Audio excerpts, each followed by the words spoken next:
Hello friends, welcome to my YouTube channel. आज मैं आप लोगों को सिखाऊं कि शार्प वेस्ट मैनेजमेंट कैसे करते हैं। शार्प इन्फेक्टेड शार्प होता है, वो शार्प मटेरियल का वेस्ट मैनेजमेंट कैसे करते हैं उसके बारे में आज सिखाएंगे।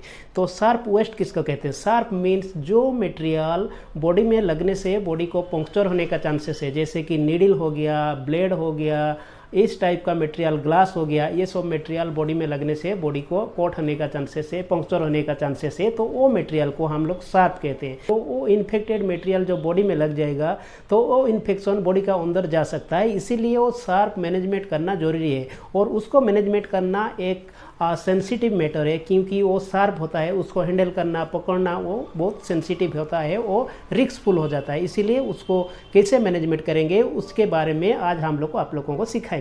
तो शार्प वेस्ट मैनेजमेंट करने के लिए हम लोगों का जो गाइडलाइन होता है, गाइडलाइन का हिसाब से जो गवर्नमेंट ऑफ इंडिया का गाइडलाइन होता है, आप लोग यहाँ पे देखिए जो बहुत सारा गाइडलाइन होता है, जैसे कि WHO का गाइडलाइन, CDC का गाइडलाइन, गवर्नमेंट ऑफ इंडिया का गाइडलाइन, ऐसे स्टेट का गाइडलाइन, लोकल गाइडलाइन, ऐसे कुछ होता है, जैसे कि इंस्टीट्यूशनल गाइडलाइन, वो सब डिफरेंट टाइप का गाइडलाइन होता है। तो आप लोगों को मैं यहाँ पे आप लोगों को इतना बता दूं कि आप लोग याद रखिए, हमेशा एक स्टैंडर्ड गाइडलाइन फॉलो कीजिए और वो भी लोकल गाइडलाइन होना चाहिए, क्योंकि जब एक कुछ भी हम वेस्ट मैनेजमेंट करते हैं और लोकल बॉडी को लेके हम वेस्ट मैनेजमेंट करते हैं, जो लोकल बॉडी वहाँ पे इन्वॉल्व होता है। तो वो जो लोकल सेक्टर में जैसे गाइडलाइन वो लोग फॉलो करते हैं वो गाइडलाइन बेस्ट होता है। आप लोगों का स्टेट का गाइडलाइन बेस्ट होता है, नहीं तो एक एक इंस्टीट्यूट में क्या होता है ना, बड़ा बड़ा जो इंस्टीट्यूट होता है वो खुद का गाइडलाइन होता है, वो इंस्टीट्यूशनल गाइडलाइन कहते हैं, उसको भी फॉलो करना जरूरी है। तो हमेशा एक स्टैंडर्ड गाइडलाइन ही फॉलो कीजिए।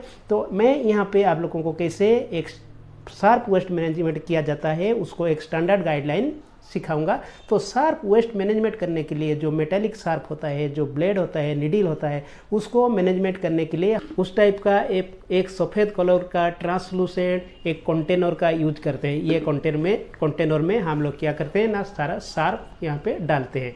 उससे पहले क्या किया जाता है ना, उसके अंदर 1% हाइपोक्लोराइड सॉल्यूशन डाला जाता है, उसके बाद उसके अंदर डाला जाता है। तो यहाँ पे हम लोग क्या करते हैं ना, जितना शार्प होता है यहाँ पे डाला जाता है। तो ये कंटेनर जो होता है, ये कंटेनर हमेशा पंक्चर प्रूफ होना चाहिए। ऐसे नहीं कि यहाँ पे एक शार्प डाल दिए ये पंक्चर हो गया, तो उसका कोई मतलब नहीं हुआ ना। इसीलिए वो कंटेनर हमेशा पंक्चर प्रूफ होना चाहिए। आप लोगों के पास उस टाइप का कंटेनर नहीं होगा तो आप ऐसे पेन को भी कट यहाँ से कट करके आप यूज कर सकते हैं, ऐसे आप यूज कर सकते हैं। लेकिन मैं ये सब यूज करने का एक स्टैंडर्ड तरीका बता रहा हूँ, एक अच्छा तरीका बता रहा हूँ, आप इसको ध्यान दीजिए। ये मैंने कंटेनर लिया, उसके साथ मैं और एक कंटेनर लिया। ये कंटेनर आपका कोई भी कलर का हो सकता है, कोई बात नहीं। मैंने ये जो कंटेनर लिया, ये एक बोतल को कट करके लिया। आप भी ऐसे कुछ कंटेनर ले सकते हैं। वो कंटेनर का साइज ये कंटेनर से थोड़ा सा छोटा होना चाहिए, वो अंदर फिट होना चाहिए। लेने के बाद मैंने नीचे वाला हिस्सा को थोड़ा सा छोटा छोटा पंक्चर कर दिया, छोटा छोटा होल कर दिया। होल करने के बाद क्या किया, वो कंटेनर को मैं यहाँ अंदर रख दूंगा। रखने के बाद मैं क्या करूँगा, मैं ऑलरेडी यहाँ पे 1% हाइपोक्लोराइड सॉल्यूशन प्रिपेयर करके रखा हूँ। वो हाइपोक्लोराइड सॉल्यूशन को मैं यहाँ से डाल दूँगा। आप लोग याद रखिए, हाइपोक्लोराइड सॉल्यूशन 1% यूज करना चाहिए, 1% यूज किया जाता है। तो 1% जो हाइपोक्लोराइड यूज किया जाता है वो हमेशा फ्रेश ही प्रिपेयर करना चाहिए, इमीडिएट वो प्रिपेयर करके उसको यूज करना चाहिए। ऐसे नहीं कि पहले से प्रिपेयर कर दिए उसके बाद में यूज कीजिए, ऐसे नहीं करना चाहिए, वो फ्रेश ही प्रिपेयर करें। आप लोग कैसे 1% प्रिपेयर करेंगे हाइपोक्लोराइड सॉल्यूशन, उसके लिए मैं पहले से एक वीडियो बना रखा हूँ। आप उसको लेके आप भी डिफरेंट परसेंटेज का डिफरेंट केमिकल आप बना सकते हैं। मैंने वो वीडियो का लिंक डिस्क्रिप्शन बॉक्स में दे दिया हूँ, आप उसको फॉलो कर सकते हैं। उसके बाद हम क्या करेंगे, जितना हम लोगों का जितना शार्प होता है, ये एक नीडल है, वो नीडल को हम यहाँ पे डाल देंगे। ये शार्प हो गया। शार्प डालने के बाद जब उसका काम खत्म हो जाएगा तो हम लोग क्या करेंगे ना, अंदर वाला कंटेनर को हम निकाल लेंगे। इसे अंदर वाला कंटेनर को निकाल लेने से क्या होगा ना, हाइपोक्लोराइड सॉल्यूशन नीचे चला जाएगा और जितना आप लोगों का शार्प होगा ये कंटेनर में रह जाएगा। तो आप आराम से एक कंटेनर में जितना सारा शार्प है उसको आप आराम से हैंडल कर सकते हैं। कोई भी रिस्क नहीं होगा, हाथ में चुभने का कोई भी रिस्क नहीं होगा, कहीं पंक्चर होने का कुछ रिस्क नहीं होगा। उसके बाद वहाँ पे जितना आप लोगों का शार्प होगा वो शार्प को आप लोग कैरी कर सकते हैं पंक्चर प्रूफ कंटेनर में जनरल वेस्ट के लिए। और वो जो नीचे रह गया सोडियम हाइपोक्लोराइड सॉल्यूशन, उसको आप generally liquid waste management tank में डिस्कार्ड कर सकते हैं, नहीं तो वो तो ऑलरेडी डिसइंफेक्टेड है, उसको आप जनरली ड्रेनेज भी कर सकते हैं। ये हो गया आप लोगों का सार्प मैनेजमेंट का एक सही तरीका। उसके बाद और एक बात यहाँ पे बता दूं, आप लोगों का जो ग्लास मटेरियल होता है वो ग्लास को भी सार्प कहा जाता है, लेकिन ग्लास मटेरियल को आप यहाँ नहीं डालेंगे। ग्लास मटेरियल को डालने के लिए आप लोगों का ब्लू कंटेनर का यूज किया जाता है। ब्लू कंटेनर की जगह आप क्या कर सकते हैं, आप ऐसे एक कार्डबोर्ड का एक बॉक्स ले लीजिए, आप छोटा ले सकते हैं और बड़ा भी ले सकते हैं, उस टाइप का एक कार्डबोर्ड का बोर्ड ले लीजिए। उसके बाद ऊपर वाला जो हिस्सा उसको आप कट कर दीजिए, ये वाला हिस्सा को कट कर दीजिए। कट करने के बाद आप एक ब्लू कलर का ऐसे वेस्ट पॉलीथीन लेंगे, उसके अंदर उसको रख देंगे। ये हो गया आपका सार्प वेस्ट का एक कंटेनर हो गया।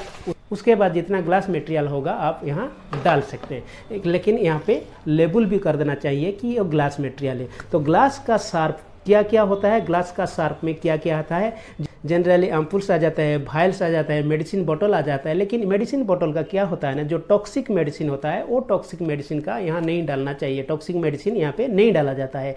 और जितना एक्सपायरी मेडिसिन भी यहाँ पे डाला जाता है, स्लाइड डाला जाता है, टेस्ट ट्यूब डाला जाता है, ये सब ब्रोकन हो या अनब्रोकन ये यहाँ पे डाला जाता है। क्यों यहाँ पे, ये भी आप लोग यहाँ पे एक क्वेश्चन आप लोगों का अंदर आ जाएगा कि ग्लास भी शार्प है और नीडल भी शार्प है, लेकिन नीडल और मटेरियल और कोई भी ब्लेड वगैरह ये सब यहाँ पे डालेंगे और ग्लास मटेरियल को यहाँ पे डालेंगे। ये सब क्यों?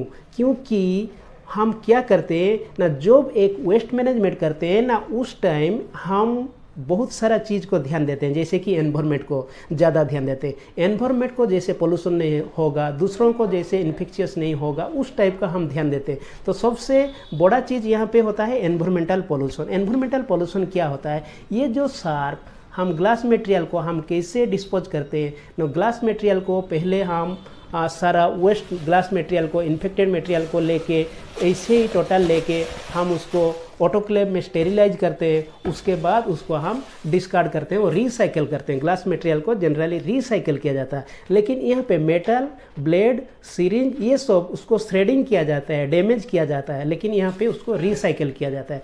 यहाँ पे स्टेरिलाइज करने का और एक तरीका क्या है, उसको हम हाइपोक्लोराइड में भी स्टेरिलाइज कर सकते हैं, 1% हाइपोक्लोराइड। लेकिन हाइपोक्लोराइड जब करेंगे, after hypochlorite we have not to do sterilisation by autoclave. हम जब हाइपोक्लोराइड में करेंगे, हाइपोक्लोराइड करने के बाद ऑटोक्लेविंग को भी नहीं करेंगे। जब भी हम एक इंसिनरेशन करते हैं, जो बर्निंग करते हैं, कुछ जिन चीज़ को जब जला देते हैं, तो उस टाइम क्या होता है, क्या चीज़ को ध्यान देना पड़ता है ना, वो चीज़ क्लोरीनेटेड है कि नहीं है, वो चीज़ को देखना पड़ता है। क्लोरीनेटेड चीज़ को कभी भी बर्निंग नहीं किया जाता है, इंसिनरेशन नहीं किया जाता है इसके लिए। और ये जो चीज़ है उसको हम by washing, general shop water में वॉश करेंगे, हाइपोक्लोराइड में भी स्टेरिलाइजेशन कर सकते हैं और ऑटोक्लेविंग में भी कर सकते हैं। लेकिन सबसे अच्छा तरीका है डायरेक्टली उसको हम ऐसे नोट कर देते हैं। नोट करने के बाद हम लोगों का जो स्टेरिलाइजिंग ऑटोक्लेव होता है वो हम लोग को वहाँ पे लेके स्टेरिलाइजेशन करते हैं। उसके बाद जनरल हम उसको रिसाइकिल के लिए भेज देते हैं। ये हो गया आप लोगों का जनरल प्रोसेस और सही तरीका। हॉस्पिटल्स में, लेबोरेटरी में हमेशा इन्फेक्शियस मटेरियल जनरेट होता है, तो हम लोगों का जो गवर्नमेंट का गाइडलाइन होता है, जो WHO का गाइडलाइन होता है, यहाँ पे क्लियरली मेंशन किया गया है, जो चीज़ यूजर और एक क्लीनिक से, एक जनरेशन पॉइंट से बाहर निकलेगा, इंस्टीट्यूशन से बाहर निकलेगा, तो उससे पहले वो चीज़ ज़रूर डिसइंफेक्टेंट होना चाहिए। उसको डिसइंफेक्शन करने के बाद ही हम बाहर जनरल वेस्ट के लिए भेज सकते हैं, उससे पहले नहीं। तो वो चीज़ डिसइंफेक्शन करने के लिए, स्टेरिलाइज करने के लिए हमेशा WHO का गाइडलाइन, वर्ल्ड हेल्थ ऑर्गेनाइजेशन का गाइडलाइन और एड्स कंट्रोल ऑर्गेनाइजेशन का गाइडलाइन, नाको का गाइडलाइन हम लोग फॉलो करते हैं। वहाँ पे वो चीज़ क्लियरली मेंशन किया गया है। तो आप लोग भी फॉलो कीजिए WHO का गाइडलाइन और वर्ल्ड हेल्थ ऑर्गेनाइजेशन जो होता है उनका गाइडलाइन, और आप लोग नाको, नेशनल एड्स कंट्रोल ऑर्गेनाइजेशन का गाइडलाइन आप लोग फॉलो कर सकते हैं। आप लोग जानते हैं, आप लोगों के हिसाब से एक स्टैंडर्ड गाइडलाइन मेंटेन करके हम हमेशा वीडियो बनाते हैं। तो अभी तक आप लोग मेरा चैनल को सब्सक्राइब नहीं किया है तो सब्सक्राइब कर दीजिए। Thank you.